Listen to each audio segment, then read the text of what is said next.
Dentro del marco del primer Congreso Internacional de Investigación en Educación y segunda jornadas divulgativas de producción intelectual de los profesores e investigadores de la Facultad de Ciencia y la Educación de la Universidad de Carabobo, retos, alternativas y oportunidades, fui cordialmente invitada para ser una de las ponentes en el pensamiento kantiano en la concepción teórica de la evaluación, una primera aproximación.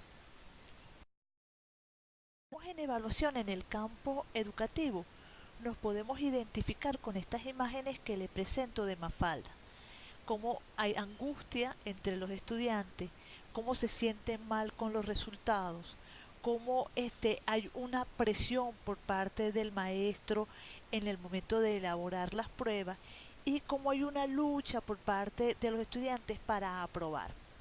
Esto me motivó a plantearme la búsqueda de una concepción de evaluación, pero no desde el contexto educativo, sino desde la evaluación como evaluación misma. Por lo tanto, decidí trabajar con Emmanuel Kant y les presento a continuación cómo lo voy a realizar. A partir desde el pensamiento de Kumo Fischer, que fue rector de la Universidad de Heidelberg, el cual dice de la obra de Kant que el verdadero fin de la filosofía kantiana es someter a todo acto de entendimiento a principios sabios con toda claridad y acompañar todo juicio con la conciencia perfecta de la posibilidad y la necesidad. Partiendo de allí, yo quiero sustentar teóricamente desde Kant lo que es la evaluación, esto como uno de los elementos que voy a desarrollar en lo que es mi propuesta doctoral en el doctorado latinoamericano de políticas públicas y profesión docente de la AE de Venezuela. Quiero Kant. Kant es un personaje, es el personaje más relevante de la modernidad. Kant nace en Alemania, en Königsberg, vivió toda su vida en su ciudad natal y estudió y posteriormente fue profesor de la Universidad de Königsberg.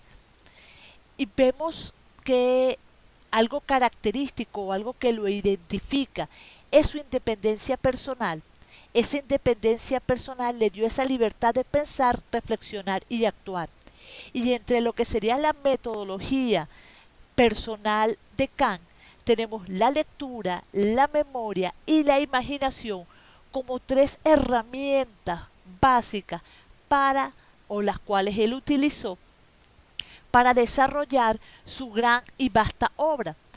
De Emmanuel Kant hay muchísimos trabajos. Yo solamente quiero mencionarles tres que son la base para este aspecto que vamos a desarrollar, que es la crítica de la razón pura, la crítica de la razón práctica y la crítica de la facultad de juzgar, en la cual yo me sustento para seleccionar la analítica de lo bello y llevarlo como elemento para el análisis y creación de una concepción de evaluación. Nuevamente repito, una concepción de evaluación fuera del contexto educativo.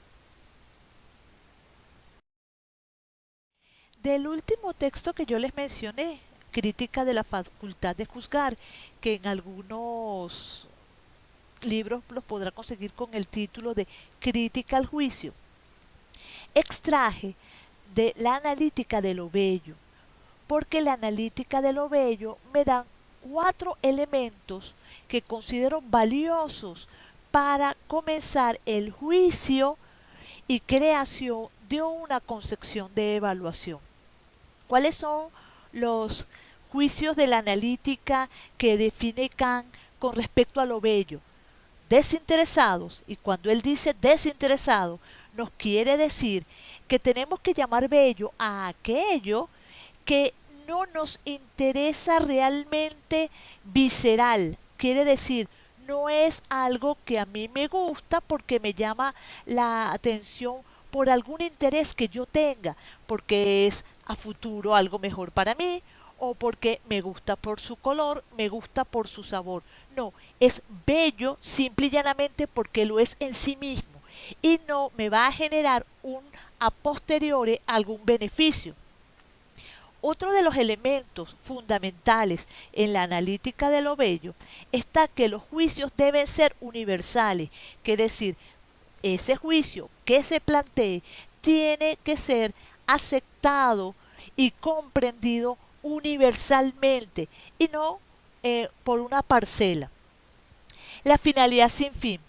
La finalidad sin fin nos plantea que el juicio que nosotros utilizamos para uno determinar que un objeto es bello tiene que tener una finalidad, pero esa finalidad no obliga a tener un fin. Eso es importante tenerlo claro. El objeto va a tener una finalidad, pero no un fin en sí mismo. Además, el concepto para establecer que algo es bello tiene que ser necesario. Ese concepto implica que debe generar una concepción de satisfacción, pero porque es necesaria.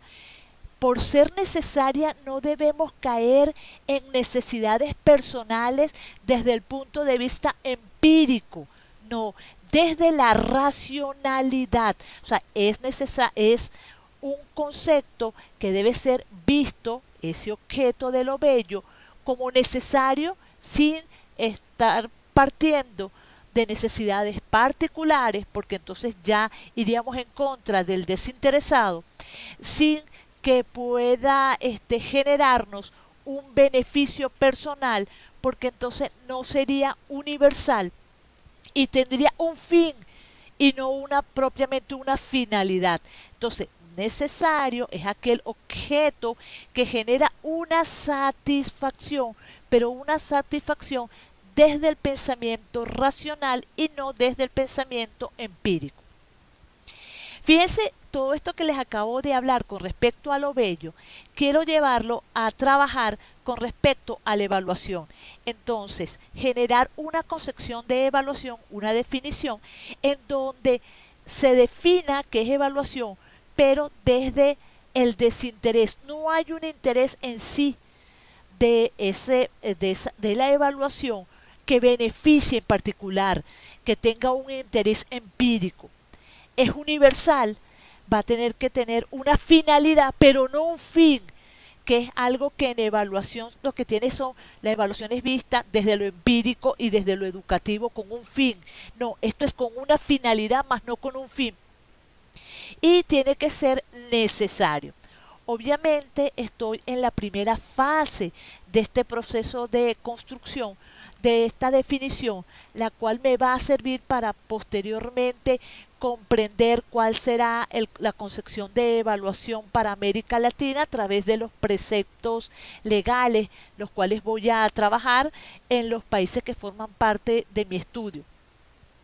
Esta primera aproximación me permite tener una base para desde la racionalidad generar una concepción de evaluación. ¿Cómo va a ser ese ejercicio racional de sustituir la analítica de lo bello por la evaluación?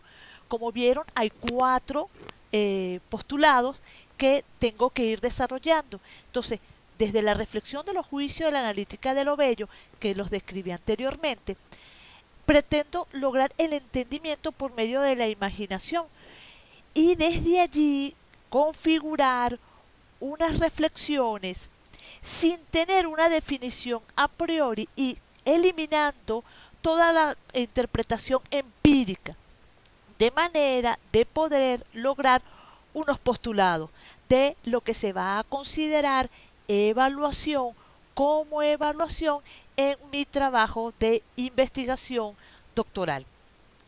Obviamente requiere de un tiempo largo de reflexión, de imaginación, de mayor lectura y de trabajar pues en profundidad los aportes dados por Kant en lo teleológico y en algunos otros de sus aportes en su pensamiento. ¿Cuál es la idea?